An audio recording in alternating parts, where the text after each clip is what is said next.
In this video, we'll be looking at how to design a very simple church flyer for 31st all-night service in Photoshop, and this is coming up.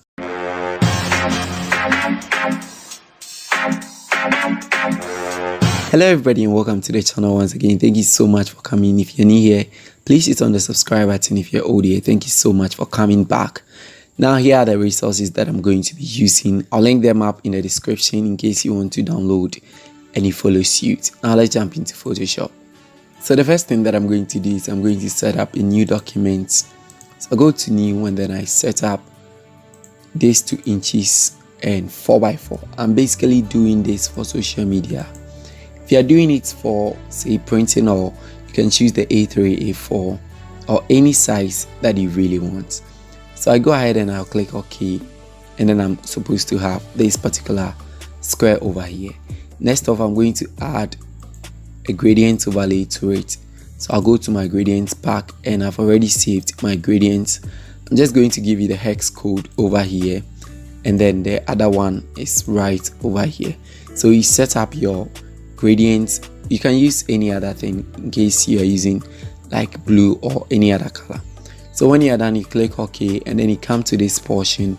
You're going to change this one to radial, and you set this one to 160 or 159, and you change this one to reverse. But mind you, this is going to also depend on the color that you're using, the picture and the whole. So it doesn't mean that you necessarily have to set this to what I've set always. So you move ahead and then you click OK, and then we are good to go. So moving on, I'll go to my resources and I'm going to bring in my first resource over here. So I'll just drag and drop it inside of Photoshop, and then I'll make sure that I use my controls here, and then I open it up. I just want it to fill this part right over here. Then I'll right click and go to the rasterize layer, set this to soft light, and then I'm going to decrease the opacity. So you just have to decrease the opacity way very low like that, so that it can just fit in there like that. So I'm going to add a layer mask to it, and I'll choose my brush. I'll go for the normal brush, but then the hardness is going to be 0. Make sure that you have your foreground color to be black, and then you can brush off this area that you don't really want. So I can still decrease it a little more, and then I'll go into my resource again. I'll bring in my second resource, that is the picture of Jesus, and then I'll also right click, rasterize, and then set this one also to soft light. So basically we're setting this one to soft light. I'll decrease the opacity over here like that to the size that you really want, and then you position it at where you want it to be. So you press Ctrl T, and then you can transform this one right over here. You add another layer mask to it, and then you can brush off the areas that you don't like. So all these parts I don't really want to see it, so I just brush off this area like that. So when I'm done, I'll go back to my resource, and the third picture or the third image here is also going to be up right over there, and then I want to position it at the left side of it all. And then I'll right click on this one as well, just like we did to the others. Rasterize, set this one to soft light, and then you decrease the opacity. So basically you are grouping about 3 images at the same time. And then let me press Ctrl T again to transform this one some more, and that is it. So I'll add my layer mask over here, and then I'm going to brush off the one that conflicts with a picture of Jesus. So just like that, and I have it over here. So basically that will be it for the background. As we move on, we're going to add the effects to it. That will make this one very popping. Now the next one that I want to bring inside of this would have to be the picture. Now I have 2 of the pictures. I have the PNG for time's sake, and then a lot of people have been complaining about how to get rid of the background before you bring it into Photoshop. So I'm going to just take a few minutes to explain how to get rid of the background, and then you bring it into Photoshop. And when I'm done, I'll just switch back to the PNG so that this tutorial can move way faster. So I'm going to drag this picture over here into Photoshop. Now when you drag it to the timeline, or where you have your layers like this and you leave it over there, it just brings it into Photoshop. Now you're going to double click on this one to unlock the layer. Mostly you have the layer locked, so you're going to unlock it. This picture right over here has a plain background, so working on it wouldn't be very much difficult. But if you are having a picture that has different backgrounds or it has a busy background, I recommend that you use either of these 3 cutting tools: the lasso tool, the polygonal lasso tool, and then the magnetic lasso tool. I've taken time to explain thoroughly on how to use each of these ones, and I'm going to link them up in the card over there so you can check it out. Now this is how the polygonal lasso tool works. Basically, that is what I mostly use to cut off or take off backgrounds with busy background. So when you left click over here, it is going to create a point for you, and then you are going to direct it as to where you want to stop. So the next stop that you want to stop, you just have to make a click. That is how it basically works. So when you get back to this point, for instance, you can select this area and then you hit on delete, and then it deletes for you. So basically, if you want to get rid of this background, you can start a point from here, and then you take your time to gradually take the background like that. So this is how it basically works. At any point that you want to create, just left click like that, and then you left click, and then you left click till you go around all of the picture. And then when you get to the latter part, all you have to do is you get back to where you started.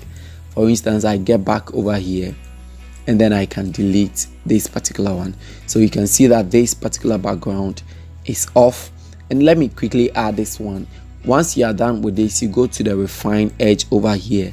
To make the edge very smooth, you just go to the refine edge. You can increase the smoothness level according to the resolution of your picture, and then you can change this one to about 0.005, and then you hit on the delete button a couple of times so that it refines the edges to give you a very smooth edge. I also took time to explain this further, and I'll link it up in the card and in the description so you can check that one also out. Now, one thing also is that you can quickly use the quick selection or the magic wand selection over here to get rid of pictures like this that has just a plain color or just a background color. So when you choose this one, for instance, the magic one, with a click, it is going to make a selection of all the pictures that it sees in a picture, and then when you press on delete, it is going to get rid of the background for you. So you can do it for a couple of times. So you can do it for this part as well, because it wasn't linked up, it couldn't delete, so you can just delete it up just like that. Now, one thing about this method is because it uses the select all button. For instance, this one right over here wasn't selected, so when you are done, you can use the help of the eraser like this one, for instance, and then you can clear off such things. And for a better see-through, this one having the transparent background, you're not going to see almost every detail part of it, so you can add a solid color. Mostly that is what I do, a solid color like this, or let's go down like that, and then you bring it beneath of the layer so that you can see the parts that you didn't actually get correct. Another disadvantage of using this particular magic wand tool is it doesn't give you a very smooth edge, but then that one as well, I've got you covered. You can select the picture, the image that you just edited, ignore this part, and then you hit Control or you hold Control, and then you select this right over here. So when you hold Control, you should see this square, broken square. I don't know how to actually explain it, but I believe you can see. So you hold it and then you click on it, and then it creates a selection around for you. Please don't get lost. And then you press Control Shift and then I, and then it inverses the selection that you just made. Simple, right? Now when you're done, go back to pick any of these lasso tools or any of these cutting tools, and then you see the refine edge over here. Click on the refine edge, and then you can apply the process that I showed you already. So you can increase the smoothness level, and then increase the feather to about 0.005. Is that an increment or a decrement? Whatever. So you just decrease the smoothness level, and then you click OK, and then see something here. Once you start hitting on the delete button a couple of times, it is going to give you a very smooth edge right over there. So you can compare this one to when we just use the magic wand to get rid of the background. So you can take your time to do it for this area, that area, and I believe this simple illustration on how to get rid of the background and the edges is going to be of benefit to you. Let me just quickly go back and use my PNG in peace. So I'm going to import in my PNG. I've taken time to work on this one a little bit, and so I'm just going to bring it in, use my controls, and then I'm going to position it right over here. So you're just going to resize this a little bit and then you position it over here like that. It depends on the picture that you might be using as well. You can just try different approaches, but this one really worked well for me, so let's maintain this one. Okay, so from here I'm going to add a couple of tests to this one, and then I'm going to speed up so that we can just finish quickly. So with the help of the test, I'm going to use this font called Boateng, and I've already copied some text. I'm going to set this to about 17 or so, and then I paste the text over here. It still looks so big, so I'm going to decrease this one. Go to the toggle character over here, and I'm going to decrease the leading. Okay, so once I have this, I'm going to press Ctrl T to transform it, press Ctrl then A, and then I'm going to center it over here. So I position it around here, and then I'm good to go. I just want to make this one a little bit smaller. Okay, so I'm going to make a duplicate by pressing Ctrl J, and I'll drag and drop it over here. I'm going to edit this one by selecting it all and type presents. So I'm going to change this font to a font called Master of Breaks, and it will be linked up in the description so you can check it as well. Okay, so the next text that I'm going to add will be the main one, that is going to be the crossover. That is the main heading. So I'm going to employ the help of this font called Boateng again, and this time around it has to be a little bit bold, so something like bold over here. And then I'm going to type in CR, and then I'm not bringing my A, but then I'll space it out using the tab key, and then I'll bring my SS. That is probably because I want to bring in something over here.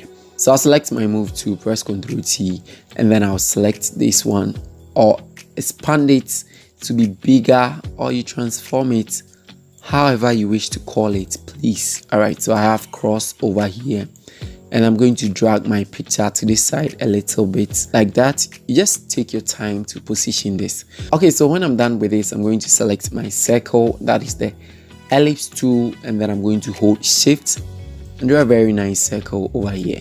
So the circle is going to serve as the cross over there. I literally don't want to use the normal O in the cross, so I just decided to adopt this strategy. Okay, so the ellipse and then that of the cross, that is the CRSS, is going to be 1. So I just have to select that one, and inside of this I want to place something. So I'll go back to my resources, and then I'm coming back for this alarm clock beautiful wallpaper, and then I'm going to drag and drop it inside of Photoshop, so it will be right on top of the ellipse or the circle that we created. So I right click on it and go to rasterize layer, right click again and go to create clipping mask. So I create this clipping mask, and I'm going to press Ctrl T like that and transform it very nicely. I just want the time inside there, so I'll just press it up or transform it. Just take your time to do this one.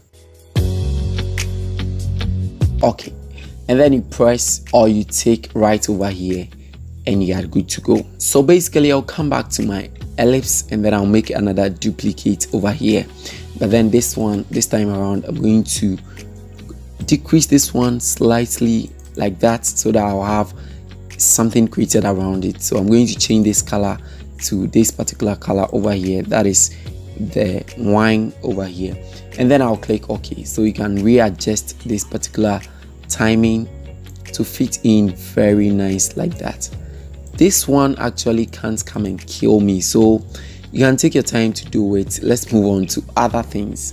Okay, so when I'm done with that, I'll go back to my CR, and then I'm going to make a duplicate. So I'll press Ctrl J to duplicate that one, and I'm going to edit this one to over, so it reads cross over right over there. And then I'll take time to press this one. It has to come on top of it all, so I'll take time to position this one over here.